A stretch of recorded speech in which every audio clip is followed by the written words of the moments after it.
Hello, my name is John Nagoski, and I'm from Wisconsin in the USA.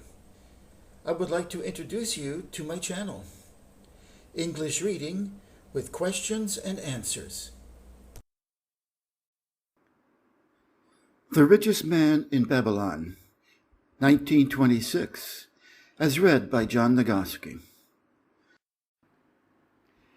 Chapter 3, 7 Cures for a Lean Purse. Now I will tell a strange truth, the reason for which I don't know. When I ceased to pay out more than 9/10 of my earnings, I managed to get along just as well. I was not shorter than before. Also, coins come to me more easily than before. What do you desire the most? Is it the gratification of thy desires of each day, a jewel, a bit of finery, better raiment, more food, things quickly gone and forgotten? Or is it substantial belongings, gold, lands, herds, merchandise, income-bringing investments? The coins you take from your purse bring the first. The coins you leave within it will bring the latter. This, my students, was the first cure I did discover for my lean purse. For each 10 coins I put in, to spend but 9. Debate this amongst yourselves. If any man proves it untrue, tell me upon the morrow when we shall meet again.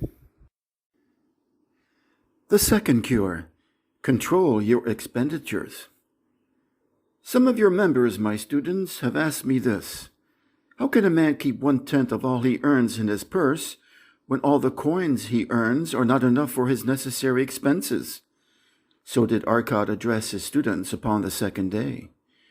Yesterday, how many of you carried lean purses? All of us, answered the class. Yet you do not all earn the same. Some earn much more than others. Some have much larger families to support. Yet all purses were equally lean. Now I will tell you an unusual truth about men and sons of men.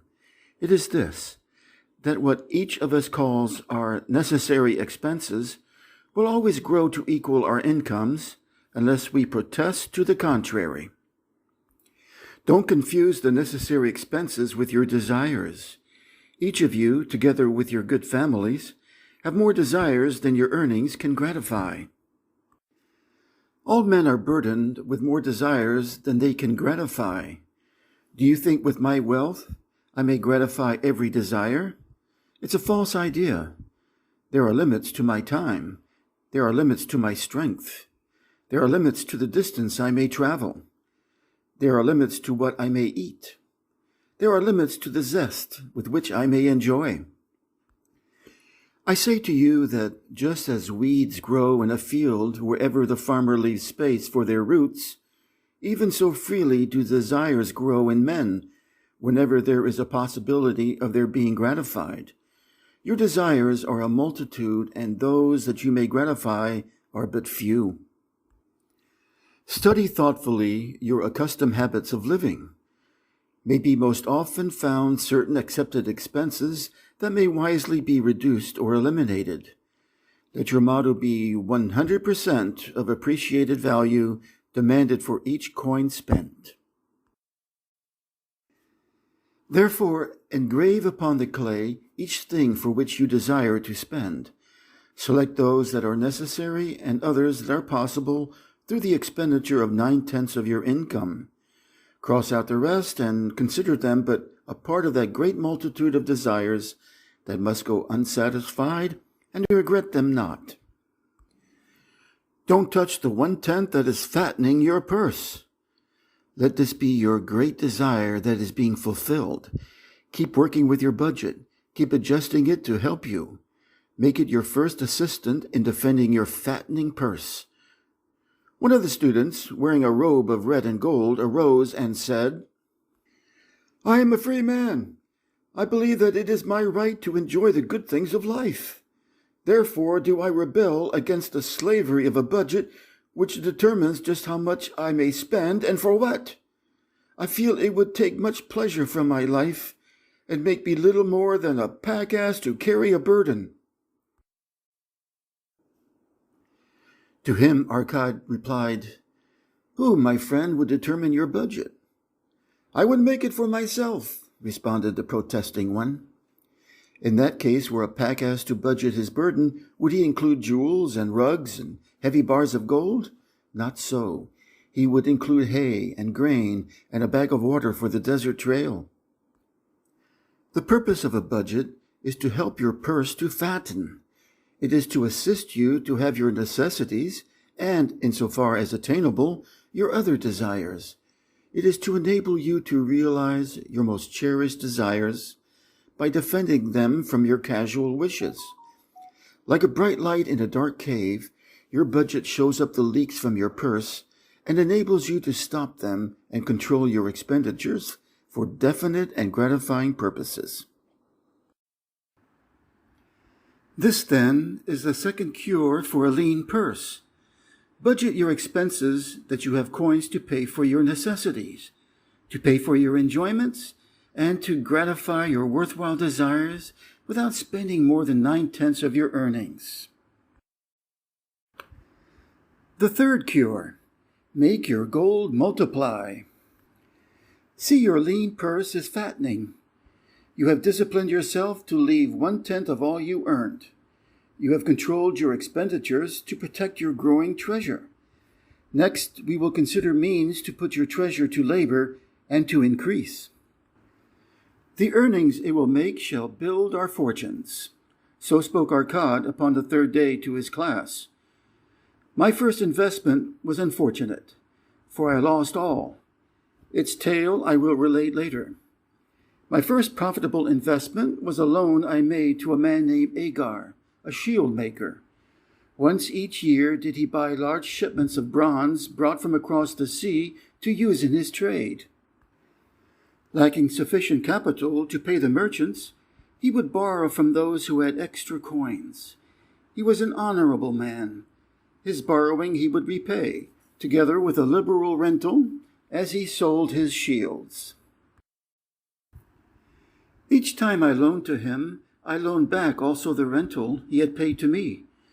Therefore, not only did my capital increase, but its earnings likewise increased.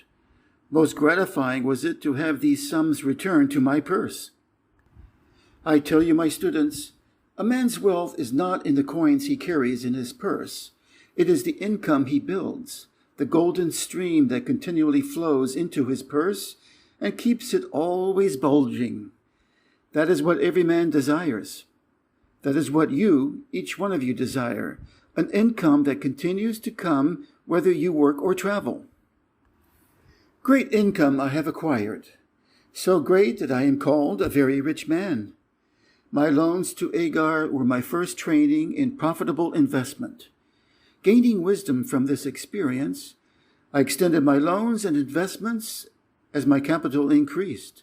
From a few sources at first, from many sources later, flowed into my purse a golden stream of wealth available for such wise uses as I should decide. See, from my humble earnings, I had begotten a horde of golden slaves, each laboring and earning more gold. As they labored for me, so their children also labored, and their children's children, until great was the income from their combined efforts. Gold increases rapidly when making reasonable earnings, as you will see from the following. A farmer, when his first son was born, took 10 pieces of silver to a moneylender and asked him to keep it on rental for his son until he became 20 years of age. This the moneylender did, and agreed the rental should be 1/4 of its value each 4 years. The farmer asked, because this sum he had set aside as belonging to his son, that the rental be added to the principal. When the boy had reached the age of 20 years, the farmer again went to the moneylender to inquire about the silver. The moneylender explained that because this sum had been increased by compound interest, the original 10 pieces of silver had now grown to 30 1/2 pieces. The farmer was well pleased, and because the son did not need the coins, he left them with the moneylender. When the son became 50 years of age, The father, meantime, having passed to the other world, the money-lender paid the son in settlement 167 pieces of silver. In 50 years, had the investment multiplied itself at rental almost 17 times. This, then, is the third cure for a lean purse, to put each coin to laboring that it may reproduce its kind, even as the flocks of the field, and help bring to the income a stream of wealth that shall flow constantly into your purse. The fourth cure: guard your treasures from loss. Misfortune loves a shining mark. Gold in a man's purse must be guarded with firmness, else it be lost.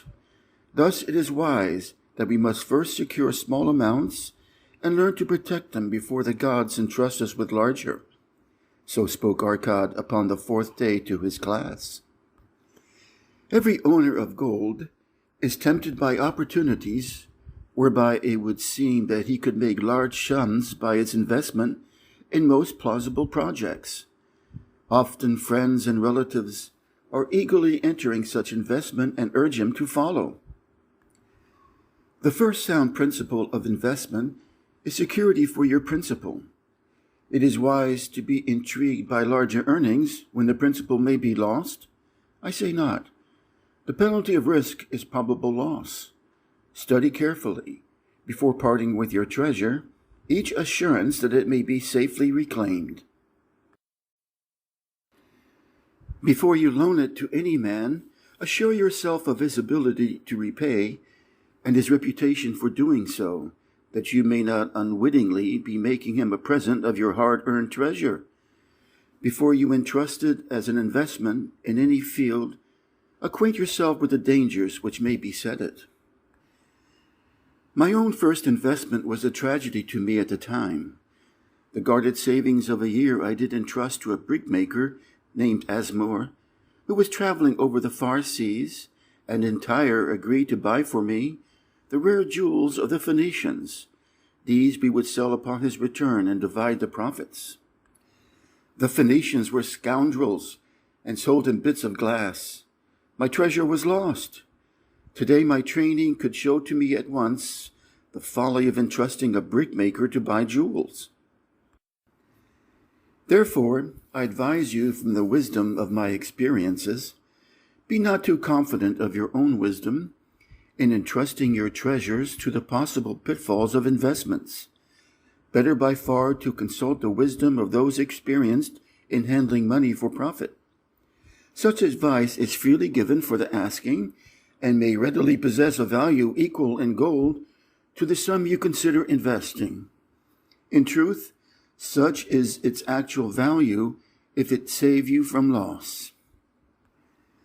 This, then, is the fourth cure for a lean purse, and of great importance if it prevents your purse from being emptied once it has become well filled.